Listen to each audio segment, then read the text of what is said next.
Si te gusta este video no olvides suscribirte y dejar tu like para más contenido como este.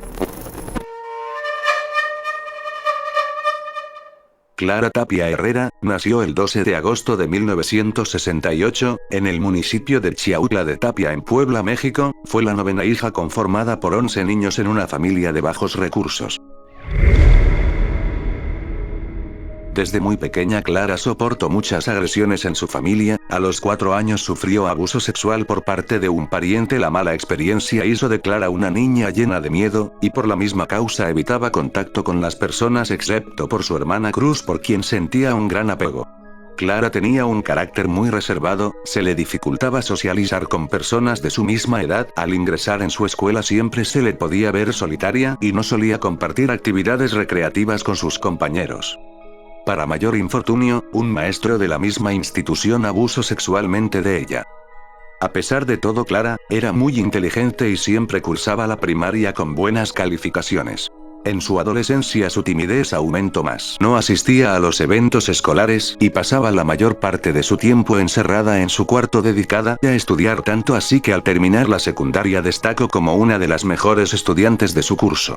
Con tan solo 16 años Clara estudió la carrera técnica de secretariado bilingüe, y tras un año fue admitida en la Escuela Militar de Enfermeras, para la que demostró entonces tener gran vocación. A pesar de la timidez y la dificultad que tenía Clara para socializar con las personas, terminó enamorándose de uno de sus compañeros, de quien finalmente salió embarazada. Las relaciones amorosas entre alumnos dentro de la institución estaban prohibidas, por lo que fue acusada de defraudar la patria y expulsada 3 veces antes de incluir su licenciatura, sin considerar de que Clara era una estudiante brillante. La hija de Clara nació en noviembre de 1989 y la llamó Gabriela. El padre desapareció de sus vidas y jamás asumió responsabilidad alguna.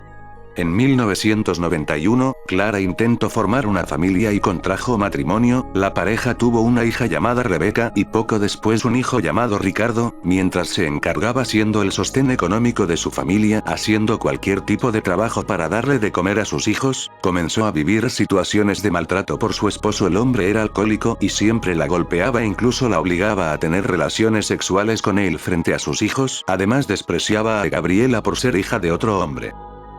Clara consiguió un trabajo en la Secretaría de Educación Pública como conserje en la escuela primaria Manuel C. Bello, ubicada en la colonia Iztapalapa en las afueras de la capital. A ella y a sus hijos se les permitió vivir en las instalaciones del lugar en la habitación designada para los encargados de la limpieza. Su marido la abandonó y emigró a los Estados Unidos. Para Clara lo primero siempre fue el desarrollo académico de sus hijos. Gabriela cursaba tercero de secundaria, deseaba ser bióloga. Rebeca soñaba con ser maestra y Ricardo soñaba con ser ingeniero mecánico del metro.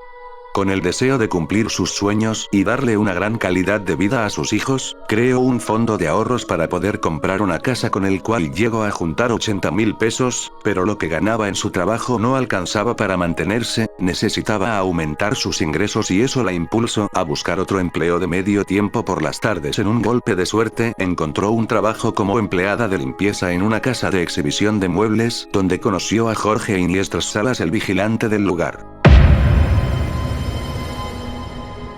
Jorge tenía 27 años, era el mayor de sus hermanos de una familia de bajos recursos que vivía en una colonia Renovación de Iztapalapa, uno de los barrios más pobres y violentos de la capital mexicana. Desde muy joven la personalidad de Jorge fue empoderada por su madre Soledad Salas Torres, quien le dio un lugar preferencial al ponerlo como cabeza de la familia para sus hermanos Claudia, Juan, Carlos, Carla y Eric. Todo lo que decía y hacía Jorge estaba muy bien. Esto fue lo que reforzó su conducta dominante ante los demás. Jorge también trabajaba de taxista cuando no estaba en servicio en la galería. Fue muy amable con Clara y educado desde un inicio. Jorge logró ganarse su cariño y confianza. A los pocos días la invitó por un café. A Carla el gesto le conmovió y aceptó sin dudarlo, ya que nunca antes alguien la había invitado a salir a comer o tomar algo, mucho menos a un sitio que para Clara era muy lujoso. En la plática Jorge se mostró muy interesado sobre su vida, sus hijos y su trabajo. Clara le contó de sus desamores, la violencia que vivió con su esposo, y de los abusos que vivió de niña. No era nada fácil hablar de todo aquello que vivió. Al recordar esos malos momentos, el llanto llegó, pero Jorge estaba ahí para escucharla y consolarla. Por su parte, él contó un relato de su vida que solo era mentiras y falsedades. Jorge dijo que se había graduado de contador, que provenía de una familia acomodada y que no tenía necesidad de un sueldo. Él aseguró que solo trabajaba para distraerse. En la cita, Clara se sintió incómoda, no estaba acostumbrada a socializar en lugares públicos y expresó su deseo de retirarse del lugar, pero Jorge impidió e insistió en que no se preocupara y le prometió que él la acompañaría hasta su casa. Al pasar la medianoche le dijo que era momento de retirarse, y se fueron a otro lugar donde estos pasaron la noche juntos. Al siguiente y durante 2 semanas, Jorge no le dirigió la palabra a Clara, se escondía de ella y la ignoraba. Cuando se dispuso a hablarle le dijo que la había pasado bien y que quería seguir con ella a pesar de que ella era mayor. Clara se ilusionó y aceptó. Las salidas fueron más frecuentes y terminaron construyendo una relación sentimental. En muchas ocasiones Jorge le exigía que llevara dinero y al momento de pagar, Clara siempre era la encargada de complacer los gustos de este hombre, además que este se quedaba con el cambio y le pedía más dinero para pagar el transporte público. Jorge tomó por costumbre decirle a Clara que iba a terminar la relación, pero al día siguiente le expresaba su amor y como era de importante para él en su vida, siempre le contaba cómo la había preferido a ella entre tantas mujeres hermosas que le habían ofrecido irse a vivir con él y mantenerlo. En 2 meses afianzó su relación. Jorge fue despedido del puesto como vigilante acusado de robarle a un cliente de la galería. En ese momento comenzó a insistirle a Clara de vivir juntos, le propuso a Clara alquilar una habitación solo para ellos dos. Jorge no tenía interés de conocer a sus hijos o tener contacto con su familia, pero ella se negó. A los días Jorge, por pura casualidad, conoció a 2 de los hijos de Clara, a Gabriela y Ricardo. De inmediato y sin disimular la atracción que tuvo por la niña, le preguntó si era su hija mayor. Él conoció a Rebeca. Al principio la niña no le prestó atención, pero él se concentró en jugar con ella hasta lograr hacerla reír. En cambio, con Ricardo no quiso establecer ningún vínculo. Le dijo a Clara que el chico podría informarle a la familia de la relación que ambos tenían y eso podría atraer muchas consecuencias. Aún desempleado, este le planteó la idea a Clara que la solución para su problema económico era vivir con ella y con sus hijos, no sin antes advertirle que por sus conocimientos de contabilidad, él controlaría el dinero de la familia de ahí en adelante para el bien de todos.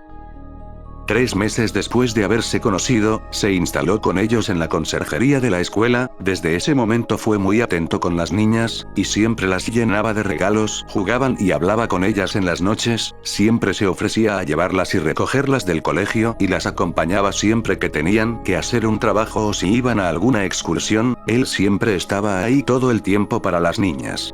Con Ricardo fue lo contrario, por mucho tiempo evitó relacionarse con él hasta que un día su estrategia cambió, lo llevó a los videojuegos donde se ganó al chico. Desde ahí jugaba e interactuaba poco con él, pero así pudo ganarse su confianza.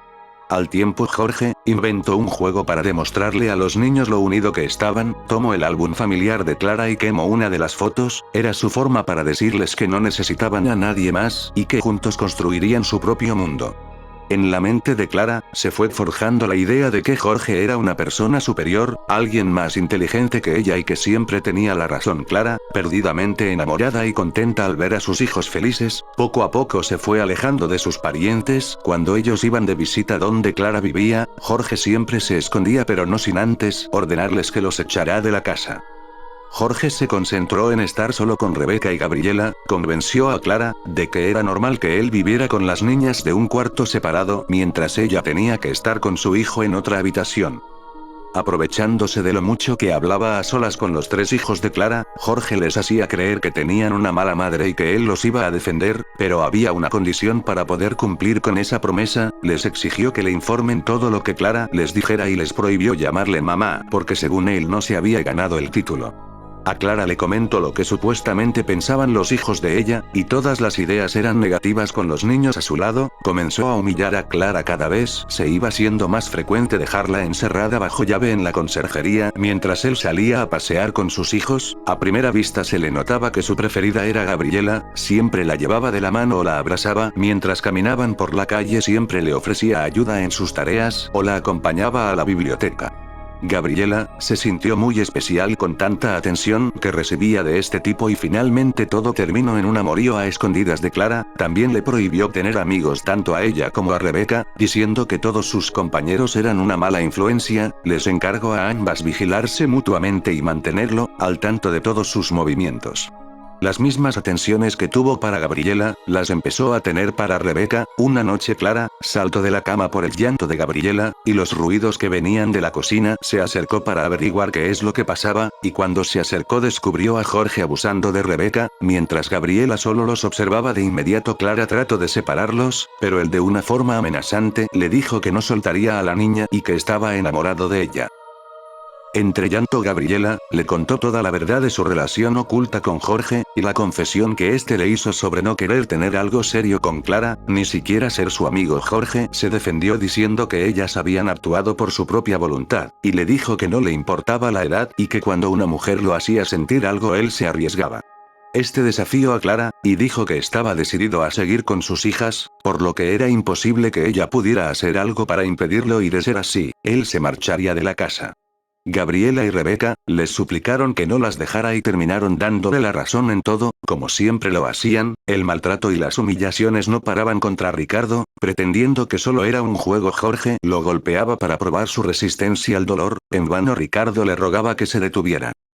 En cuestión de meses, Jorge malgastó los ahorros del fondo familiar, les entregó buena parte a sus hermanos, a quienes acudía hasta 2 veces por semana a pedir prestado para cubrir sus propios caprichos, y para tenerlos contentos les compraba ropa, y les daba parte de la comida que era para consumo de la casa, hasta agotar los últimos centavos de ahorros de Clara. Le exigió a ella que siempre le entregara todo el dinero que ella tenía, la amenazaba en llevarse a las niñas si no obedecía.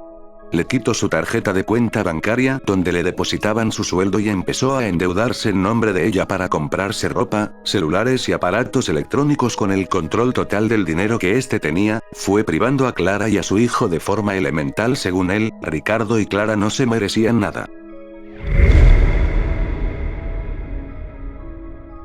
Los constantes abusos sexuales de Jorge provocó que Gabriela y Rebeca quedaran embarazadas por pocos meses de diferencia. De ahí en adelante las mantuvo encerradas, a fin de que nadie pudiera conocer los horrores que las hacía vivir. También la obligó a retirar a Ricardo de la escuela, diciendo que ahí no iba a aprender nada bueno. Cada orden que él daba debía cumplirse porque, según él, era hasta capaz de matarlos. Colocó una mesa en la entrada de la escuela donde residían y para que Ricardo aprovechara el tiempo, le encargó trabajar allí vendiendo jugos y golosinas. Siempre bajaba de la azotea para supervisarlo y ver que todo esté en orden. Bajo amenaza Ricardo debía entregarle a diario lo recaudado. Al mes siguiente el director de la escuela estuvo inconforme con aquello y les ordenó quitar el puesto. Para ese momento Rebeca ya había dado a luz a su hijo. Jorge le exigía a Clara producir más dinero para mantenerlos a todos, pues Gabriela también tendría a su bebé. Asimismo le ordenó vender sus pertenencias en un mercado libre cercano, temiendo por la seguridad de su familia. Clara cumplía todo lo que se le ordenaba.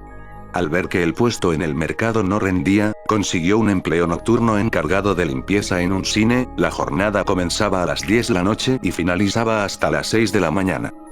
Al estar solo en casa Jorge aumentó su maltrato, especialmente hacia Rebeca, debido a su poca alimentación. Ella no lograba amamantar a su hijo. Esta fue la excusa perfecta para que éste le propine una golpiza.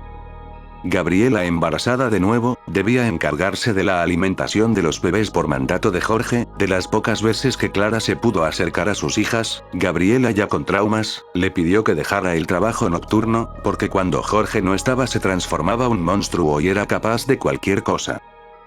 Clara, convertida en una esclava de su propia pareja, nada fue suficiente para Jorge, que decidió expulsar a Clara de su casa junto a su hijo Ricardo, dejándolos en el patio de la azotea. Este ideó un sistema macabro para que Clara pudiera ver a Gabriela y a Rebeca. Tenía que llevar dinero si ella cumplía ese requisito, entonces él le permitía ver a sus hijas. Fue así como Clara y Ricardo se encontraban, viviendo en la calle y comiendo de la basura, y si llamaban a la puerta de la conserjería era para pedir comida, pero Jorge desde adentro les ordenaba callarse y les decía que despertaban y asustaban a sus hijos.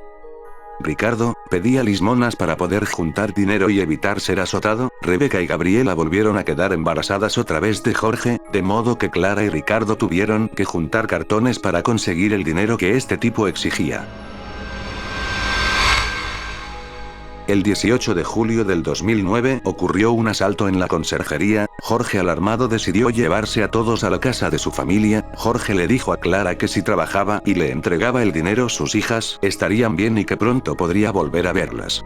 La madre y los hermanos de Jorge tomaron con naturalidad sus acciones con las chicas. Además, él estaba muy convencido de que eran sus esposas y que formarían una gran familia. Estando ahí, Rebeca dio a luz a su tercer hijo.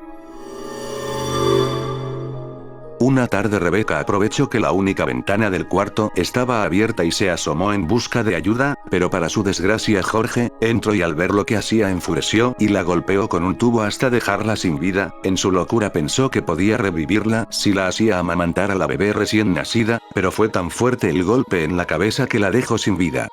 De inmediato metió los dos cadáveres en una bolsa de plástico y los guardó durante un mes en la cama donde dormían Gabriela y sus hijos. El mal olor de los cuerpos fue insoportable y Jorge le pidió ayuda a Juan Carlos para deshacerse de los cuerpos sin vida y los terminaron arrojando al borde de la autopista, sobre la vía México-Puebla. Jorge no experimentó mordimiento alguno. Cada mes siguió buscando a Clara en la conserjería para informarle acerca del estado de sus hijas a cambio de dinero. Después de 2 años y en cada visita Clara le suplicaba que las llevara de regreso, pero él contestaba que ellas no querían verla. Alejada de su familia y amigos, Clara no pudo más y en 2011 se armó de mucho valor y acudió a su hermana Cruz, la hermana con la que era muy apegada en su infancia. Clara le confesó todos los detalles de su relación con Jorge. Durante 3 meses las dos solicitaron ayuda en diferentes instancias gubernamentales sin que una autoridad le brindaran atención y el apoyo solicitado para rescatar a Rebeca y a Gabriela. Hartas de ser ignoradas por las autoridades, Clara y Cruz en 22 hojas, describieron 7 años de violencia. Clara redactó en primera persona todo lo que ella y su hijo recordaban, lo hizo con mucho detalle para que quien lo leyera se dé cuenta de la gravedad de la situación. El 1 de julio del 2011 Clara acudió a la Procuraduría General de Justicia del Distrito Federal en Iztapalapa, donde presentó una denuncia. Al conocer los detalles determinaron que, como mínimo, el tipo había cometido los delitos de corrupción de menores, explotación laboral infantil, violación equiparada, retención y sustracción de menores. La policía inició una investigación hacia Jorge, su familia y el paradero de Rebeca y Gabriela. Tras una larga espera, la noche del 5 de septiembre de ese mismo año, la casa fue allanada por las autoridades capitalinas. Jorge, su madre y sus hermanos fueron acusados y detenidos. Horas después Gabriela fue entrevistada por la trabajadora social, Irma Sierra Suárez. La adolescente le relató de memoria las ideas negativas sobre Clara que Jorge le remarcó durante años. Fue tanto el dolor de ella por el cual acusó a su madre, que esa declaración se convirtió en prueba sustancial para incriminarla. El martes 6 de septiembre del 2011, Clara recibió una llamada telefónica de la Procuraduría. Debía presentarse a conocer a los detenidos por su denuncia. Ella acudió en compañía de su hermana, pero al llegar se percató de la multitud que abarrotaba el lugar, incluido fotógrafos y camarógrafos. Una mujer se acercó a ambas y les preguntó quién de las dos era Clara, y después se la llevó para hacerle un supuesto examen médico. Minutos después, Clara apareció sentada junto a Jorge y su familia. Así, mediante engaño, fue presentada ante los medios de comunicación como cómplice del hombre que tanto daño le hizo. Sin orden legal y previo aviso, Clara pasó de víctima a victimaria. Poco después supo el cruel destino de Rebeca y su nieta. La postura de los agentes de la Procuraduría era que ella misma se había autoincriminado, al explicar con detalle cada hecho como si fuera cómplice. En lugar de investigar lo denunciado, decidieron acusarla a ella por corrupción de menores, argumentando que no había cumplido con su rol de madre. Cuando Jorge fue presentado a los medios de comunicación, tenía una expresión de alegría y de burla. ¿Qué murieron? Bueno. Clara fue recluida en el penal Santa Marta Acatitla en Iztapalapa, y posteriormente en el Centro Femenil de Readaptación Social de Tepepan. Clara soportó durante 3 años ser el blanco el cual apuntaban todos los medios de comunicación y la sociedad, en quienes miraban en ella a una mala madre incapaz de proteger a sus hijas del maltrato de Jorge. El 3 de octubre del 2012 el Tribunal del Juzgado de Justicia del Distrito Federal, dictó sentencia absoluta a favor de Clara. 3 años después el mismo juez, sentenció a Jorge a 241 años de prisión, al ser declarado culpable por los delitos de homicidio, secuestro, corrupción de menores, explotación laboral y violencia familiar. En el caso de su madre y hermanos sus sentencias fueron de 18 hasta 20 años.